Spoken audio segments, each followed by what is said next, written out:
নির্বাচনী প্রচারে কাল উত্তরবঙ্গের ৩ জেলায় যাচ্ছেন বিএনপি চেয়ারম্যান তারেক রহমান। অংশ নেবেন জনসভায়। শনিবার বেলা 11:30টায় ঠাকুরগাঁ জেলায় হাই স্কুল মাঠের জনসভায় তারেক রহমানের যোগ দেওয়ার কথা। চলছে মঞ্চ তৈরি সহ শেষ মুহূর্তের প্রস্তুতি। দলের চেয়ারম্যানের আগমন উপলক্ষে নেতাকর্মী সমর্থকদের মধ্যে উৎসবের আমেজ। জোরদার করা হয়েছে নিরাপত্তা ব্যবস্থা। ঠাকুরগাঁয়ের জনসভা শেষে নীলফামারীতে যাবেন তারেক রহমান। দুপুরে পৌরসভার বড় মাঠে নির্বাচনী সমাবেশে অংশ নেবেন তিনি। এরপর যাবেন দিনাজপুরের বিরামপুরে। সেখানে বিরামপুর সরকারি কলেজ মাঠের জনসভায় বক্তব্য দেবেন। তারেক রহমানের সফর ঘিরে উজ্জীবিত তৃণমূলের নেতাকর্মীরা।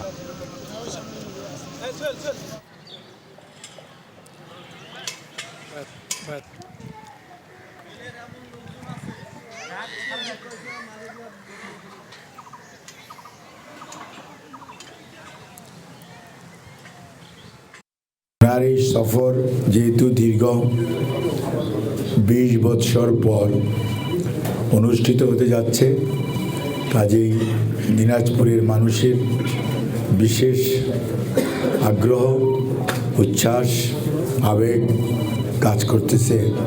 টোটাল একটা ডেভেলপমেন্ট, সেই ডেভেলপমেন্টের দিকে মনোযোগী যেন হন এবং সেই ব্যাপারে আমাদেরকে সহযোগিতা করেন যদি বিএনপি সরকার ক্ষমতায় আসতে পারে। তো এটাই থাকবে এই এলাকার মানুষের এবং আমাদের সকলের দাবি। ঠাকুরগাঁয়ে বিএনপি চেয়ারম্যানের সফর এবং জনসভার প্রস্তুতি সম্পর্কে জানাতে যুক্ত হচ্ছেন সহকর্মী পার্থ সারথী দাস। পার্থ, সমাবেশের প্রস্তুতি কতদূর এগোলো, কি বলছেন নেতাকর্মীরা? দেবাশিস, আপনি যেটি বললেন যে আগামীকাল তারেক রহমানের যে জনসভা রয়েছে, নির্বাচনী জনসভা, সেই জনসভাকে ঘিরে মঞ্চ প্রস্তুতির কাজ চলছে জোরে সোরে।